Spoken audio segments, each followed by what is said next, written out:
I started as a chemist and a biochemist by training, but I went straight into financial services. Firstly, I'm half American, though I don't sound it, and I'm a son of a GI, and I was raised in Orange County. So I understand what you're talking about, and I have the problem that you probably do of having to pay tax in two jurisdictions, but that's another story. We believe that there is no compromise between making good returns for investors and having high quality, impactful, ethical business practices in healthcare. After that company completely prospered. It went from being very loss-making to being very profitable quite quickly. And it was all on the bedrock of impact, quality, giving a good service. In all our companies, what we're trying to do is to disturb the market they're in to the extent that they become to be a problem for their competitors. And then we have a new strategy started with the biggest check that British Business Bank has ever given anyone of 100 million for a growth fund. How the health economics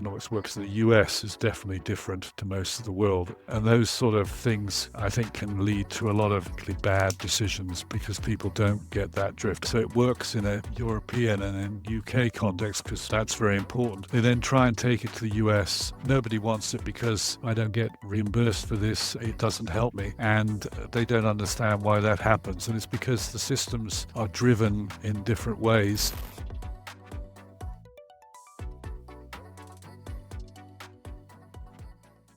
Hey everyone, we're back for another episode of The Business of a Clinic. Today we're with David, who's one of the partners at Apposite Capital. David, do you mind maybe just starting with an introduction? Tell us a bit about yourself, a bit about the firm. I think one of the things I find very interesting is that it's a big player in healthcare, and it's also not necessarily a brand that, unless you're really in the industry, you don't walk down the high street and see a clinic with your name on the top, right? So I think it'd be great to have a bit of an introduction and just to set context on how you came into this space. I started as a chemist and a biochemist by training, and that is a reasonably good background for this, but I went straight into financial services, and I've done a lot of different jobs in financial services. To be brief, I've done quite a lot of work in debt. I've managed funds of all types, both short-term and long-term, from pension funds down to stock exchange type stuff. But I've also then went into a career in industry, turning around companies in financial services. I say industry, but I mean in the financial services industry. I've run companies, I've run a bank, for instance, and other things. I gravitated to private equity via corporate finance. Very late in life, I decided I want to do what I originally really wanted to do at the beginning, which was M&A and other corporate finance at a Japanese house.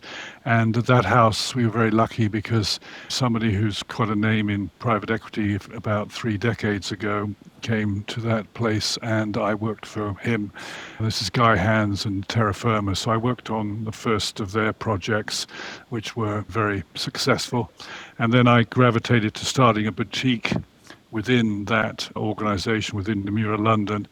And in those days, there was no secondary market, so I was frightened that if Japan decided to switch off from investing, I would have a problem. And so I moved to another house, and that was the start of Apposite 2 decades ago. So I've done private equity in healthcare for quite a while. Apposite's DNA is they're only interested in understanding of healthcare services and life sciences and other forms of healthcare.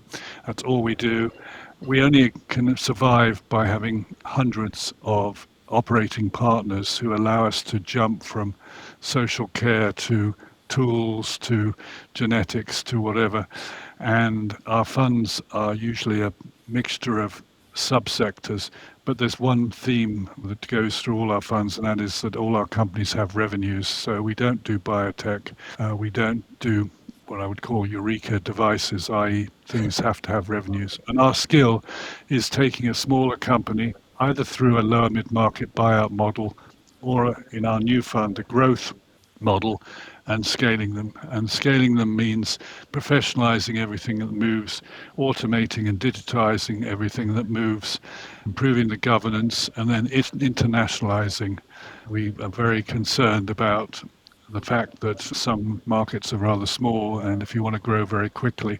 And I guess the other thing about our DNA is every one of our companies has a value creation plan which allows for inorganic as well as organic growth. So some of our companies have done quite a lot of acquisitions if that's the sort of company they are. Others of our companies may do less, but still are always open for growing faster through inorganic growth. Got a helpful background and setting the stage.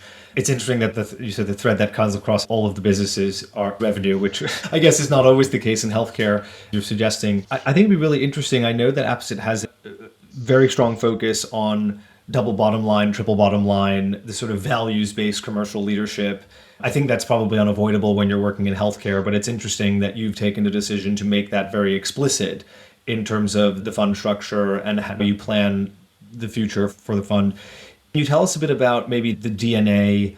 Where did that come from? What was the strategic and or moral basis for saying, okay, this is going to be a part of how we operate. It's going to be one of the things that might be different about us. It's going to pull us towards certain opportunities. It's going to pull us away from other opportunities. Why has that become one of the pillars of operating for you? It's because we believe that there is no compromise between making good returns for investors and having high quality, impactful, ethical business practices in healthcare. I'm not talking about other sectors, I'm just talking about healthcare.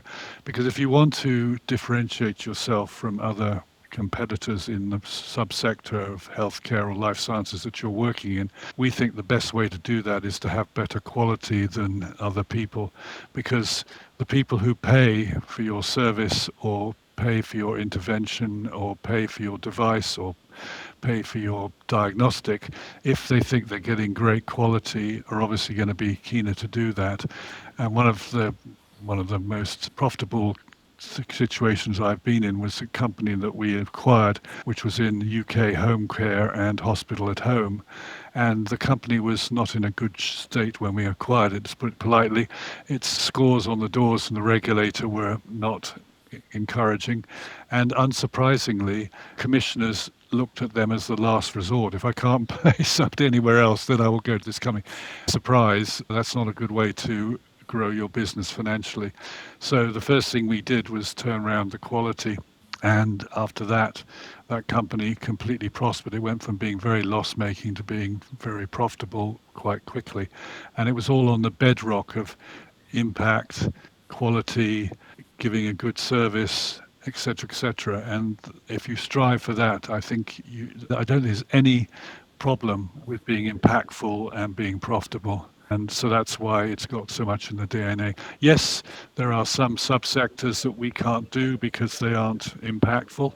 I think that's a small price to pay for having a fundamental ethos that I think improves both the impact and the returns.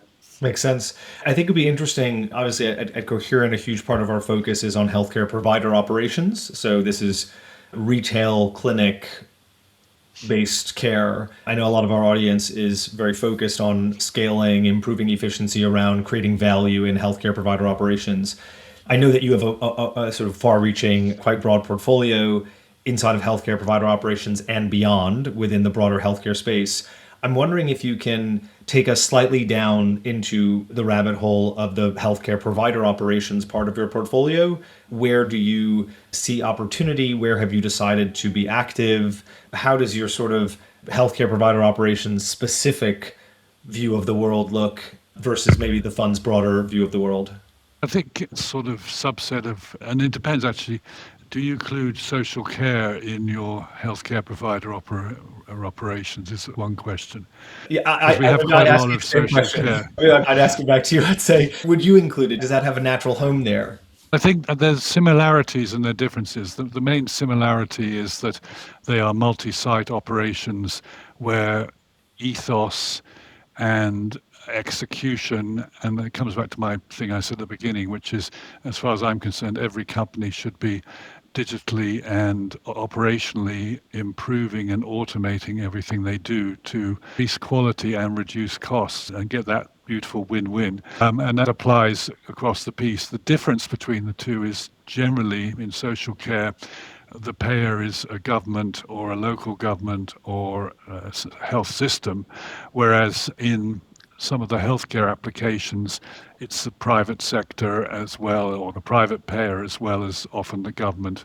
That's the difference. But in many ways, I think the challenges and the opportunities are very similar. Those businesses lend themselves to what I was saying earlier, which is where you can have an organic and inorganic plan. And the inorganic plan can really accelerate those companies because obviously if you're in an market. So the other one question is, am I allowed to talk about outside the UK? Please, yeah, no, by all, we've got Yeah, yeah. I mean, zero all over the place, yeah.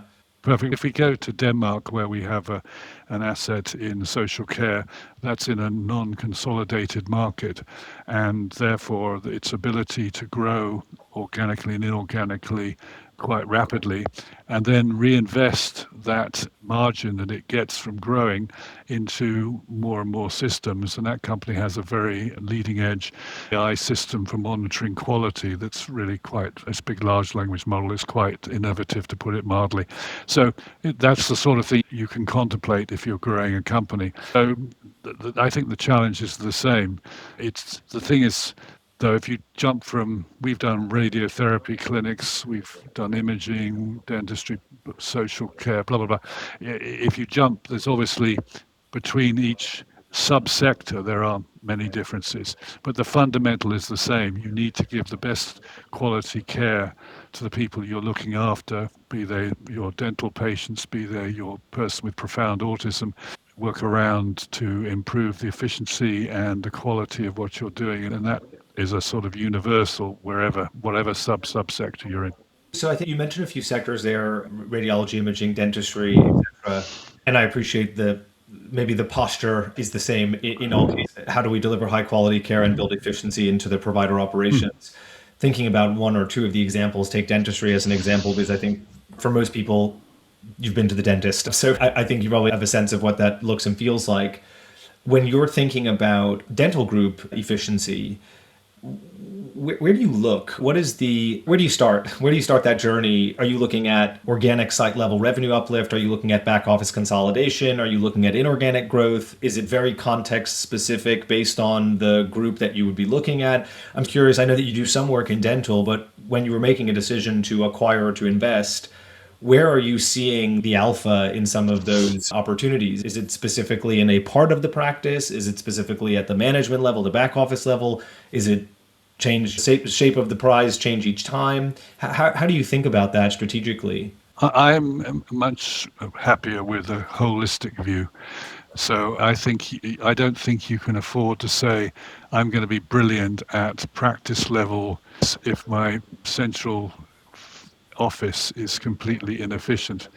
So to me, every part has to be attacked. And when you're talking about digital automation, which I think is very important, as far as I'm concerned, that touches every single part of the business. So it's not just for operations, it's not just for procurement, it's not just for HR, it's not just for finance, it's not just for marketing, it's not just for customer experience, it's not just, you see my point. I don't think you can compete without improving every aspect of the business. Now, obviously, the thing that the patient sees is the local clinic and their local clinician and their local hygienist and their local receptionist. But they all need to be empowered by the same efficiencies. And when you start doing that, if you can then start increasing your margin, you can then invest more in giving a paint job, putting in a new chair, blah, blah, blah, blah. So to me, it has to be holistic, and it has to be a constant push to let's be better than, it's the old thing that every business should have. We're better today than we were yesterday. It's interesting, oftentimes when we speak with people on the private equity side of healthcare, particularly private healthcare or healthcare operations, they'll often say, we are an integrations business at the end of the day. We acquire, we integrate, we standardize, we repeat. It sounds like, from what you're saying, and you nodded, so I'm assuming that you agree there's a big part of your job which is probably around integration, but it also might be that, from what you're saying, a big part of your job is also then the transformation story and going almost step by step through the business, almost through every line of the P&L and saying, hold on, where is there an efficiency here? What can be automated? What can be made more centralized? Is that a team in the group? So inside of the fund, do you have a sort of, I'm sure there's an integration focus. Is there then a transformation focus, or is that done at the operating co level by the leadership there under your management? How does the efficiency start happening once you've made that decision to acquire or to invest? Who is then responsible for executing? Is it at the fund level? Is it at the operating company level? Where does that division of expertise lie? It has to be both. Sorry, I always give No, it's very an diplomatic. inclusive answer. No, but it is true. The obviously, because if you look at our portfolio, you'll see we have quite disparate companies in disparate countries. It's impossible to have a kind of a one size fits all playbook at a lower level. At a high level, not, but at a low level, it is. So what we have is we have a series of groups which are effectively designed to challenge different companies to achieve on whatever that group is. So it's the HR group. It'll be about things like retention, et cetera, and the use again of digital automation in HR. If it's the RPA and AI group, it'll be about the use of all sorts of digital automation. And all the companies can attend, and we try to get them to attend. And indeed, we're often keener for that sort of group that the CEOs come, because in the end, they're the ones driving it. But the objective there is just to say, another portfolio company's done this and this. Why haven't you? It's just to challenge the thing.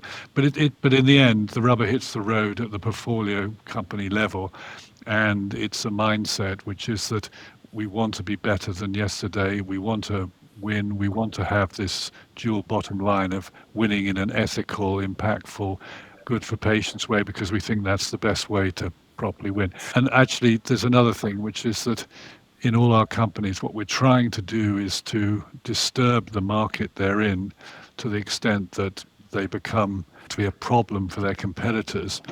Because if you look at the history of our exits, there are pretty much always two trade buyers. And that could be a PE-backed trade buyer or a strategic, whatever you want to call them. But it's that, because then you can often get a few extra turns of multiple, because you're not just solving a commercial problem, you're solving a strategic problem. And the best way to achieve that is to disturb the market you're in, and the best way to achieve that is to be the most efficient, the most impactful operator in your subsector. Interesting. I think there's, at least on the other side of the innovator spectrum, very early stage business building, maybe more on the VC side of the shop, there's, I think, a similar thesis, which is become so much of a problem that people can't ignore you. And I think it's a similar line of thinking to what you were setting out. I have context, because we've spoken before. You've mentioned some of the exits that you've seen. That's been the playbook. Just for others who maybe not be as familiar with the fund, can you maybe paint us the picture of how far is the reach right now? You said you have activity in Denmark, you have activity obviously in the UK. How big is the fund? Just put us in the context, because I think that's going to, in terms of some of the questions I have, I think that's going to help us bridge the gap between, we do some stuff in healthcare, which for people who don't know the fund might be what it sounds like right now, and just understanding the scale of the reach that the fund currently operates across. Can you maybe give us some context around the broader position, be it assets under management, be it reach of impact to patients, so on and so forth? Well, we have two fund strategies. We have our sort of bread and butter fund strategy, which is lower mid-market private equity. That's buyouts, buy-ins, typical private equity, but at lower mid-market. So this is relatively small companies. And that operates on a European basis. So we've had companies, or have companies, in France, Spain, Italy, Switzerland, Sweden, Denmark, etc. And then we have a new strategy which has just been started with the biggest check that British Business Bank has ever given anyone, of 100 million for a growth fund. And that will start with a UK footprint and then move to our more normal European footprint. And that's going slightly earlier. So that's for companies. They still have to have revenues, but it's not a buyout model. It's a new capital model. It's for companies that could be bottom line negative, not for long, because we don't really like that for long, but they could be. And they're slightly earlier stage, basically. And so it's not replacement capital would be in our normal lower mid-market strategy. Size-wise, these are small funds, but we do punch above our weight because we have an insatiable appetite from our LPs for co-investment, and that allows us to have some quite big companies. When you say small companies and big companies, can you put maybe revenue figures against them? Because I think people probably have different context for when you say earlier in their journey, maybe loss making at a sort of EBITDA level. What is the earliest side of the journey for you? And then I guess similarly, when you say some of the bigger companies, what does that look like at a revenue basis? I think it can be single-digit revenues when we start, and it can be triple millions of revenues at later When you stage, get you're basically. getting And got yeah, it. exactly. Particularly when you can be supercharged by extra investment from LPs. So you can then make the checks, from our point of view, tens of millions, which for us is quite big. Makes sense. So I guess then using that as a bridge, so you're in a position right now where you are seeing the healthcare market from probably more vantage points than most, maybe slightly more specialist investors who are looking at one part of the market. You likely are there's a bit of a nexus effect, which is that you can understand the broader movement and tide in healthcare at a devices level, at a regulatory level, at a care delivery level that I think otherwise might get lost. I'd be quite curious, given the reach geographically and from a subsector perspective, what do you uniquely see? Without giving away trade secrets, obviously, but what do you uniquely see that you think other people who are perhaps more thin slice in terms of their look and outlook on healthcare, what unique perspectives do you see given the vantage point that you think, hey, actually, we only understand this about the market because we can see it from all these different lenses. We can see it through these different lenses, as opposed to someone who's operating in a single sector, in a single specialty, and they may actually miss the broader movement that's happening in the ocean because they're caught by the reef. Do you feel like you have that broader view that otherwise might go missing? Definitely in one respect, which is that you take any one of our businesses and other subsectors affect that business. So if you take our specialist social care companies, if you look at the drugs that are given or the devices that are used by, and that goes right through the piece. The dental devices, we can look at the dental device company as well as the dental supplier.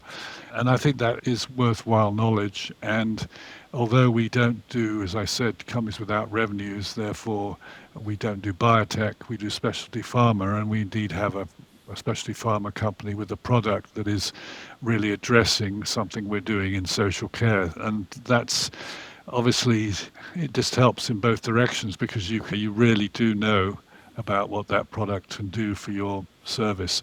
And the key thing that a lot of people forget, particularly at the early stage, is that the key, and it's very sad to say it, unfortunately, the key in healthcare is how the reimbursement model works and how the economics work. The health economics of businesses are, frankly, very important. And the other thing that a lot of people don't get is that how health economics works in the UK is different to most of the rest of the world. How the health economics works in the US is definitely different to most of the world. And those sort of things, I think, can lead to a lot of really bad decisions because people don't get that drift. I.e., what I'm really saying is, at extreme, there are some models that will only work in the US, won't work elsewhere in the world. There are some models that will work in the UK that won't work at all in the US. So it's that sort of thing. Just you can tell from the accent, I'm from the US originally, and I've now lived in the UK for 10 years. Yeah. Having been part of both healthcare systems, I can say at a patient level, that's absolutely the case. There are some things that I think you get away with in the US you'd never tolerate in the UK and vice versa. From where you're sitting, can you give us an example, either something that's specific to the UK context that doesn't export, or something that's specific to the US context that doesn't export, just to help us understand at the operational level what is a thing that might work really well in the UK, perhaps in UK private healthcare provision, that simply falls down as soon as you try and take this into parts of Europe, parts of US, if you try and push it outside of geographic boundaries. Do you have a sense of what that would be in terms of UK specific context that allows for certain decisions to make sense here? Firstly, I'm half American, though I don't sound it, and I'm a son of a GI, and I was raised in Orange County. Okay. So I understand what you're talking about, and I have the problem that you probably do of having to pay tax in two jurisdictions, but that's another story. But to your point, I've got loads of examples of that. We started, very unusually for us in our early days, we started a company in radiotherapy, and we took a US model and brought it to the UK. And actually, that worked with a few adjustments, but that was very unusual. What often happens, unfortunately, is that people have something that saves money but doesn't actually help clinicians or hospitals or HMOs in the US. It saves money, so it works in a European and in UK context because that's very important. They then try and take it to the US. Nobody wants it because I don't get reimbursed for this, it doesn't help me. And they don't understand why that happens. And it's because the systems are driven in different ways. Equally, if you have an app which is really good or something which relates to payer situations, they're completely different this side of the Atlantic to the other side of the Atlantic. But I think it's very dangerous, particularly in our sort of scale up area, to not consider very early with the company whether this has applicability in the biggest healthcare market in the world. And if it doesn't, that definitely reduces your ability to scale that company. And then obviously looking in the other direction, the system in Europe and in the Middle East and in the Far East are also have their nuances and their differences. And again, that's the other thing that's very exciting because we jump subsectors. We have lots of companies that are only really working in their own country, but then we have lots of companies that are global and really do have a global footprint. It's really I'm maybe interesting. not fully answering your question because, frankly, this is something go on for hours about. Yeah, no, I think Sorry. it does, and I think it pulls on one of the points you made earlier, which is that you may have a dental supplier and a dental group, and it sounds like, in terms of the perspectives that you can maintain, you have almost your own version of vertical integration without vertical integration. You have suppliers and buyers within, so that always helps because now you're very close to customer and you have that type of feedback loop. That feels very helpful. But I think the same thing probably applies in terms of the geographies that you work across because you're seeing, hey, what are actually the not superficial but the very real limits on a certain model because you have that operator knowledge in these different parts of the world. And I think a lot of people, I think they probably go in maybe eyes a bit too shut. I know for myself, I used to run multi-site provider operations in the elective care space, aesthetics and dermatology. And the internationalization from London to New York, that was our first site, was London flagship. Second one was in New York. There were a lot of things that carried across very naturally, the brand as an example. And then we came to discover actually, even in something like elective care, there's a lot of hold on a minute. Some of those assumptions just didn't carry out in the same way. So I've seen parts of that firsthand, and I assume that obviously you're talking about something very similar. So it's interesting to hear. One of the questions I always ask, and I'm conscious that your view of this may be very different given the time you've spent in the space and the background being initially financial services before healthcare. If we had this conversation, if we spoke in 5 years or in 10 years, what is something that you think will not change in terms of your fund strategy? What is an absolute, a concrete? The technology will change, culture will change, tide will change, healthcare will change, but this will always be true of us and or of our strategy. And I guess the same question is then, what is the one thing you're absolutely certain will be very different? What is the one thing that's definitely going to change as opposed to the one thing that will absolutely not change? I'd be quite curious to understand how you see that in terms of planning forward for the fund. I think what will not change is that quality is absolutely key. I think that is a universal of healthcare. What I think will change, and it's interesting, I was having an interesting discussion with an ophthalmologist. I have a family of ophthalmologists about this issue of how quickly are robotics going to revolutionize everything. But we were talking particularly about ophthalmology. And what it comes down to, of course, is the patient accepting that the robot is safe. And that kind of does everything. At the moment, if you look at AI in healthcare, most of it is human in the loop. My question is, when is it going to be the AI without the human? There is no doubt that the robot, when it's perfected, won't make any mistakes, won't have been pissed the night before, etc. stuff. But that is the thing I think that will change. I think, though, it's probably not 5 years. I accept the judgment of the ophthalmologist I was talking to, which is it's probably more like 10 to 15. Interesting. So that is going to change. So I mean, it's everyone's two favorite letters right now: AI and or robotics and healthcare provision. So your finger in the air is that it's midterm, not near term, in terms of what maybe the technology is ready near term, but in terms of patient acceptance, public acceptance around this, and the infrastructure to support it, the insurance, the risk, the management, et cetera, we're probably midterm, not near term. Do you think it? But you think we do get there? You think there is a version of the future where patient goes in to see ophthalmologist and end-to-end procedure is undertaken by robot rather than by person? Is that, or even in dental, same thing, right? Is that a version of the future that you think? The question is when, not if. I'm a Star Trek fan. Okay, so, and that's the answer. And I think that there has to be, it has to be the future. But it has to be because all these procedures have become so commoditized in a way. It's the wrong word, but so commoditized that everyone says, "Oh, I'm just going to have my IOL fitted, or I'm just going to have my tooth fixed, or whatever." It'll be just something that everyone does every day, and you're just used to it. But that's why it's going to take time. I think but I think the human in the loop still is much more efficient than no AI and no robotics. Final question for you, and I want to appreciate the time you've shared already. The human in the loop, it's interesting, and on a personal level, it's interesting because at Coherent, we're very much building in that direction of travel, whereby we think that the problem of patient operations, the inefficiency of managing the non-clinical elements of a patient's journey, booking, support, engagement, so on and so forth, we very much maintain the belief that human and technology, for as far out as we can see into the future, is the only way to solve that problem without creating what is inevitably a verification tax for the human if you go only AI or if you go only technology.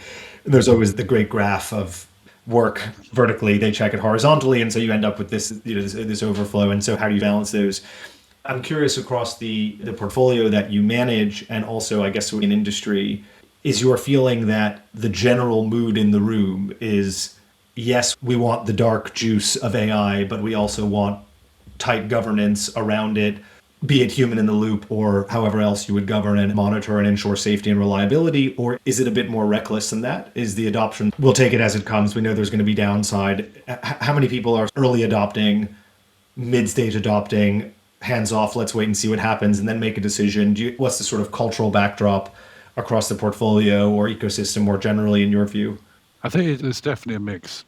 Okay. There are some people who see the commercial and other benefits of robotics, AI, RPAs, blah, blah, blah, and maybe are not thinking about making sure that they have the right guardrails, et cetera, or that they have the right ROI as well. Actually, I'm very keen that, although as you can see, a huge believer in automation in every form, I'm a great believer in guardrails, and I'm a great believer in and also, I'm moving at a pace that's sensible, basically. The problem is that if you're in a London street and you see all these cars going around, in theory, driving themselves, and it's all great, and I feel very comfortable with that, and I'd be happy to get into one of those. But I sure as know the first time one of those makes a mistake, it'll be written all over the press, and it'll put the thing back years. So we've got to get it right. We've got to have the right guardrails, the right governance. We've got to move at a pace that is sensible, because a mistake will put the whole thing back, which will be very depressing, because there is no doubt there's a lot of issues, but there's a lot of benefits that will come from the use of AI right everywhere. Very much agree. And I think we always say internally, you got to, the implementation here, the adoption here needs to make sure the headline is right.